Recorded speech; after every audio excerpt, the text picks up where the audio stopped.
Ring అవుతుంది. Hello hello, Surendra గారా అండి? అవును, ఎవరు? సురేంద్ర గారు, నేను బిగ్ టీవీ నుంచి కాల్ చేస్తున్నానండి. చెప్పండి. లైవ్లో మాట్లాడుతున్నారు మీరు. ఓకే సార్, చెప్పండి సార్. సురేంద్ర గారు, నిజానికి మీ చెల్లి మరణంలో మీరు ఎంత బాధలో ఉంటారో తెలుసు, వాళ్ళ కుటుంబ సభ్యులుగా, వాళ్ళ పెదనాన్న కుమారుడిగా. కానీ కొన్ని అనుమానాలు మీ వైపు వస్తూ ఉన్నాయి. ఎందుకు, అసలు ఏం జరిగింది? సార్, నేను ఆల్రెడీ వాళ్ళకి చెప్పాను సార్. మీకు ఆల్రెడీ ప్రెస్ మీట్ కూడా నేను ఇచ్చాను, నాకు తెలుస్తూనే. అక్కడ మాకు ప్రెస్ వాళ్ళు వచ్చినా నేను ఇచ్చాను సార్. నా మీద అనుమానాలు ఉన్నట్టయితే నేను ప్రతిదానికి మీకు సహకరిస్తాను. అవును, నా ఫోన్ కూడా అదే సార్, మీకు ఏ విధంగా నా మీద అనుమానం ఉందో ఆ అనుమానం చెప్తే నేను చెప్తాను సార్. ఓకేనా? అసలు ఏం జరిగిందండి? ఫస్ట్ కాలేజ్ ఎన్ని గంటలకు వెళ్ళింది తను ఇంటి దగ్గర నుంచి? సార్, మన కాలేజ్ వచ్చేసి 7:45 ఆ టైంలో వెళ్ళిపోయింది సార్. అంటే మా ఎంతండి? 7:45. అవును సార్. ఆ టైంలో వయసు అంటే ఆ అమ్మాయి వాళ్ళు ప్రొద్దుటూరులో సార్, అంటే మా పిన్ని వాళ్ళు. ఓకే. అంటే ఆ అమ్మాయి స్టడీస్ కోసమే అక్కడ వెళ్ళున్నారు. సో వెళ్ళున్నారు. తర్వాత 7:45 అంటే రోజు డైలీ మా తమ్ముడు డ్రాప్ చేస్తాడు, ఇంటి దగ్గర ఉంటాడు. మా తమ్ముడు బీటెక్ అయిపోయింది. ఓకే, మీ తమ్ముడు అంటే ఆ అమ్మాయి వాళ్ళ అన్న? అన్న. సో ఆ రోజు ఏమైందంటే మా తమ్ముడు కాలేజ్ సర్టిఫికేట్స్, అతను బీటెక్ అయిపోయింది, సర్టిఫికేట్స్ కోసం చెన్నై వెళ్ళాడు. చెన్నై వెళ్ళంటే ఈ అమ్మాయి అంటే అదే అమ్మాయి ముందుగానే ప్లాన్ చేసుకునిందంట. అది మనకు తెలియదు సార్, అంటే గండికోటకి వెళ్ళాలనేసి. కాదు, ఓకే. 7:45కి అమ్మాయి కాలేజీకి వెళ్ళింది. సో మీరు అమ్మాయి కాలేజీకి వెళ్ళిపోయిందని అనుకుని ఉండాలి కదా. మరి మీకు డౌట్ ఎక్కడ వచ్చింది? కాలేజ్ నుంచి మీకు ఫోన్ వచ్చిందా? అవును సార్. యాక్చువల్గా మా పిన్ని ఊరికి వచ్చేసింది, డాకర కట్టాలనేసి మా విలేజ్ కి వచ్చింది. ఓకే, ఇది హనుమాన్ గుర్తి ఏదో ఉంది. హనుమాన్ గుర్తికి. ఓకే. అవును సార్, హనుమాన్ గుర్తికి వచ్చింది సార్. హనుమాన్ గుర్తికి వచ్చిన తర్వాత మా బాబాయ్కి వీళ్ళు కాల్ చేస్తున్నారు సార్, కాలేజ్ నుంచి. ఎన్ని గంటలకి? మీ అమ్మాయి 9:35 ఆ టైంలో చేస్తున్నారు సార్. 9:35. ఓకే. ఆ టైంలో చేస్తున్నారు. వాళ్ళు మా బాబాయ్ ఏమని చేశాడంటే వెంటనే మా పిన్నికి కాల్ చేశాడు, ఇట్లా అమ్మాయి కాలేజీకి రాలేదు అంట, చూడు అనేసి. అంటే నేను మా పిన్ని ఆల్రెడీ మా విలేజ్ కి వచ్చింది, నేను ఉన్నాను అన్నమాట విలేజ్ లోనే. సో విలేజ్ లో అంటే మా పిన్ని నాకు పిలిచి, అరే ఇట్లా వయసు కాలేజీకి వెళ్ళలేదంట అంటే, సరే ఒక్క నిమిషం ఉండు కాల్ చేస్తా అనేసి అబ్బాయి లోకేష్ అనేవాడు మా అమ్మాయిని ట్రాప్ చేస్తున్నాడు సార్. అది నియర్లీ 1 year అయింది. ఆల్రెడీ 3 times మనకి వార్నింగ్ ఇవ్వడం కూడా అయింది. వార్నింగ్ ఇవ్వడం కూడా అయిపోయింది. తర్వాత నేను అంటే మా అమ్మాయి కాలేజీ రాలేదంటే నేను ఫస్ట్ వానికి కాల్ చేశా. ఓకే, తన కాలేజీకి వెళ్ళలేదు అన్న వెంటనే మీరు లోకేష్ కాల్ చేశారు, కాలేజ్ దగ్గరికి వెళ్ళకుండా? అవును సార్, కాలేజ్ దగ్గరికి వెళ్ళకుండానే ఇక్కడ నుంచి నేను లోకేష్ కాల్ చేశా. ఓకే. ఆ నెంబర్ పని చేయలేదు సార్, వర్క్ అవ్వట్లేదు. ఓకే. వర్క్ అవ్వకుండా అంటే నేను అంటే ఇప్పుడు మా అమ్మాయిని ఇలా చేస్తున్నాడు అనేసి ఆల్రెడీ వాళ్ళ మామ మధ్యలో ఉన్నాడు సార్. అంటే ఏమైనా చేయాలంటే నేను వాళ్ళ మామకు చెప్తా, వీడు ఏమైనా చేశాడంటే మా చెల్లెల తరపున. ఓకేనా? సో అలా అనేసి నేను వెంటనే వాళ్ళ మామకు కాల్ చేశా. వాళ్ళ మామకు కాల్ చేస్తే మా వాడు ఐటీ కాలేజ్ ఫీజు కట్టును పోయాడు, లేడు కడపకి వెళ్ళాడు అని చెప్పాడు నాకు సార్. ఓకే. కడపకి వెళ్ళాడంటానే సర్లేనేసి నేను కామ్ అయిపోయాను సార్. తర్వాత నేను ఓకే నాకు ఒకసారి వాడి నెంబర్ పెట్టనేసి మళ్ళీ కాల్ చేస్తున్నాను సార్ వానికి. అంటే అతని నెంబరు లోకేష్ నెంబర్ కోసం మళ్ళీ కాల్ చేశాను వాళ్ళ బావకి. ఓకే. వాడికి కాల్ చేస్తున్నా ఏం చేస్తాడంటే నాకు బిజీ వస్తుంది, వాళ్ళ బావది అదే అతనిది. ఓకే. బిజీ వస్తుంటే ఇంకా నాకు ఇన్ఫర్మేషన్ అర్థమైంది. అంటే వీడు వాడికి కాల్ చేశాడు, ఇంకా ఇన్ఫర్మేషన్ ఇచ్చున్నాడు, ఇలా సురేంద్రకి ఈ అమ్మాయి కాలేజీకి పోలేదు, సో నీ మీద అనుమానం ఉంది అనేసి ఇతను చెప్పేశాడు సార్. చెప్తూనే బిజీ వస్తుంది సరే అనేసి ఇంకా నేను కాల్ కట్ చేసి ఎంతసేపు ఎత్తలేదు సార్, లిఫ్ట్ చేయలేదు. సో నేను మా పిన్ని కాలేజ్ దగ్గరికి వెళ్ళాం సార్. వెంటనే కాలేజ్ దగ్గరికి వెళ్ళారా? వెళ్ళిపోయాం సార్, కాలేజ్ దగ్గరికి వెళ్ళాం. ఈ అమ్మాయి దగ్గర, మీ చెల్లెల దగ్గర ఫోన్ లేదా?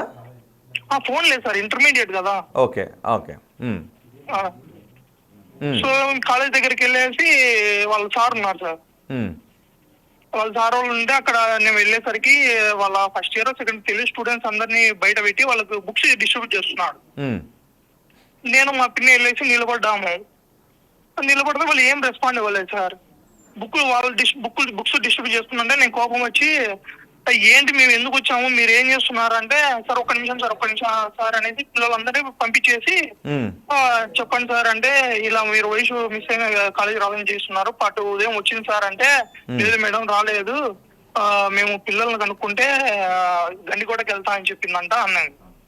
మీ కాలేజ్ దగ్గరికి వెళ్ళిన తర్వాత తెలిసింది వీళ్ళు గండికోటకి వెళ్తారంట అనే విషయం. గండికోట అని పిల్లోళ్ళకి చెప్పింది, అదే వాళ్ళ ఫ్రెండ్స్ చెప్పింది అనేసి మా ప్రిన్సిపల్ సార్ అయిపోయినాడు. ఓకే. వాళ్ళ ప్రిన్సిపల్ అక్కడ లోపల ఉండేది.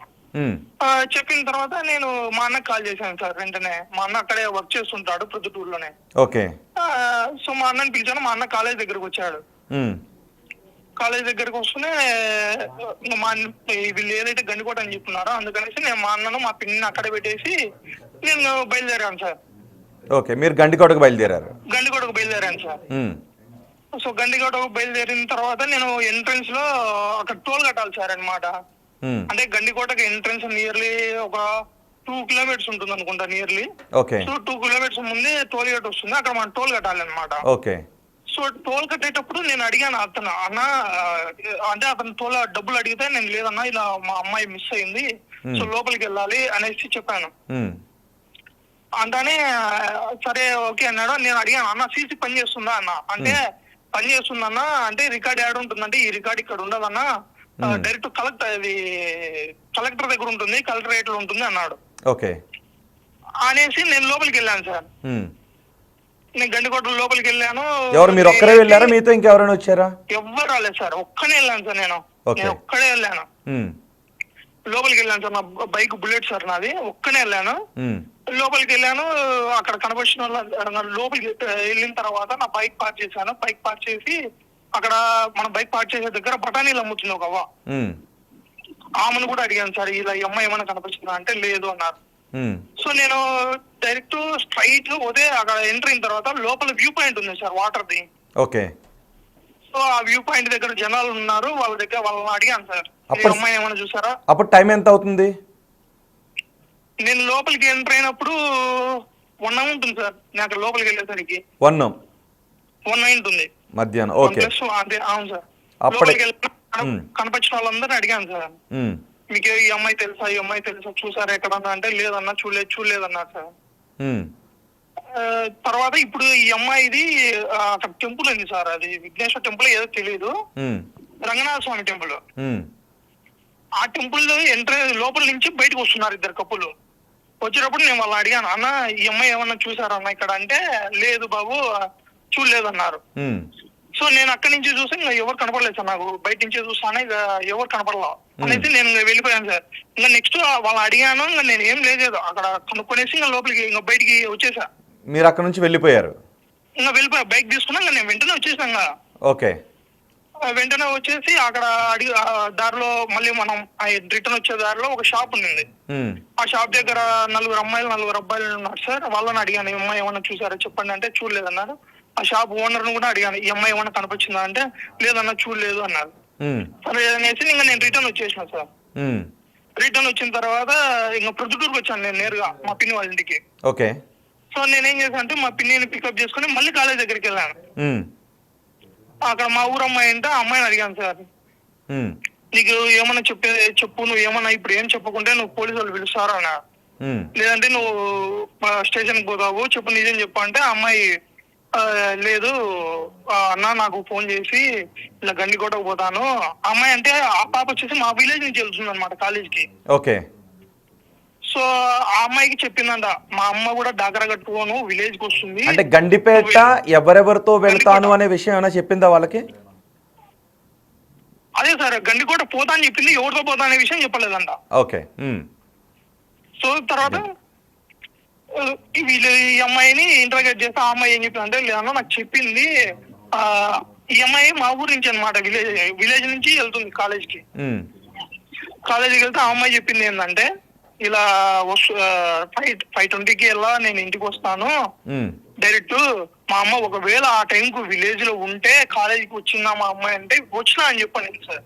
ఓకే. సరే అనేసి మేము వెయిట్ చేసాము. అంటే సార్ వాళ్ళని అడిగాము, మేము మా పిన్ని కేసు ఫైల్ చేద్దామంటే వీళ్ళు సార్ వాళ్ళు ఏమన్నారంటే ఆల్రెడీ పిల్లలతో 5:20కి వస్తా అని చెప్పింది కదా, మీరు 5:20 వరకు వెయిట్ చేయండి అన్నారు. సో అనేసి 5:20 వరకు వెయిట్ చేద్దాం అనేసి మా బాబాయ్ అంతలోపు ఎరువుంటకు పనికి వెళ్తాడు సార్. అక్కడి నుంచి మా బాబాయ్ ఇంక వచ్చేసాడు. వచ్చేసిన తర్వాత హలో వినిపిస్తుంది సురేంద్ర గారు. ఉమ్, సార్ వచ్చేసిన తర్వాత మా బాబాయి అరే నేను వెళ్ళేసి మా బాబాయిని పికప్ చేసుకొని ఇంటికి వచ్చాను, మా పిన్ని వాళ్ళ ఇంటికి. ఉమ్. టైం ఎంత వచ్చిన అవుతుంది? తర్వాత మా బాబాయ్ వచ్చేసరికి 2:40 అలా ఉంటుంది సార్, 2:40 సంథింగ్ ఆ టైం, ఓకే. నియర్లీ 3 అలా ఉంటుంది. ఉమ్, సో మా బాబాయ్ని తీసుకొని ఇంటికి వచ్చాను. మా బాబాయ్ ఏమన్నాడంటే, అరే నువ్వు కాలేజ్ సందులో నువ్వు ఈ ఎడ్జ్ లో ఉండు, నేను ఇంకొక ఎడ్జ్ లో ఉంటాను అని చెప్పాడు. ఉమ్, అంటే మాకు సార్ వాళ్ళు అంటే ఇంతకుముందు కూడా చాలా మంది పిల్లలు ఇలాగే కాలేజ్ కొట్టి 5:20కి ఇక్కడ కాలేజ్ వెళ్తుంటారు, సో అనేసి వెయిట్ చేయనంటే నేను వెయిట్ చేశాను. ఉమ్, సో ఆ కార్నర్ మా బాబాయ్, ఈ కార్నర్ నేను వెయిట్ చేశాను సార్. ఉమ్, 5:20 అయింది, 5:35 అయింది, ఇంకా అమ్మాయి రాలేదు. ఉమ్. 5 ఇంకా రాకుండా అంటే ఇంకా నేరుగా వెళ్ళిపోయినాం sir, one town police so station. 5:20 వరకు మీరు కాలేజ్ పరిసర ప్రాంతాల్లోనే ఉన్నారు, గండిపేటలో లేరు? గండికోటలో లేను అసలు. గండికోటలో మహా అయితే ఏంటంటే నేను ఆ వ్యూ పాయింట్ లో ఉండింటే, ఒకవేళ ఆ వ్యూ పాయింట్ లో ఒక 3 to 5 minutes సార్ అంతే.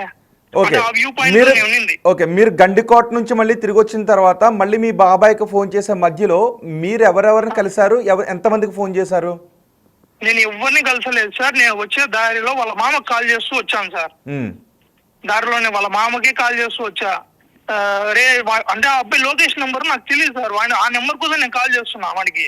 ఉమ్, వాడు లిఫ్ట్ చేస్తున్నాడు, కడపలోనే ఉన్నాడు, వచ్చినాడు, ఇంటికి వచ్చినాడు, ఇసుకే తోలుతున్నాడు అంటున్నాడు, కానీ ఉమ్. వాడి ఫోన్ నెంబర్ ఇవ్వట్లే, వాడితో మాట్లాడి ఎట్లా. ఓకే. ఇదే జరుగుతుంది కానీ వాడితో నాకు మాట్లాడలేదు సార్ ఎటువంటి పరిస్థితిలో. ఏం చేస్తాను నేను గండికోట అంటే రిటర్న్ లో వాడికి కాల్ చేస్తున్నా నేను. వాడు ఏం చేస్తున్నా అంటే సరే ఉండు నెంబర్ పెడతానా ఉండు అనేసి నెంబర్ పెట్టాడు సార్. నెంబర్ పెట్టిన తర్వాత నేను లోకేష్ కాల్ చేయడం మొదలు పెట్టా. లోకేష్ కాల్ చేస్తే వాడు అసలు నా ఫోన్ ఎత్తలేదు సార్. వాడు రింగ్ అవుతుంది కానీ ఫోన్ తీయలేదు. రింగ్ అవుతుంది కానీ ఫోన్ ఎత్తట్లేదు. ఎన్ని గంటలకి ఇది? ఇది నేను గండికోట నుంచి రిటర్న్ వస్తున్నాను కదా చూసేసి. మధ్యాహ్నం ఆ సమయంలో కాదు, మీరు రిటర్న్ వచ్చేసిన తర్వాత మళ్ళీ కాలేజ్ దగ్గరికి వెళ్ళారు కదా,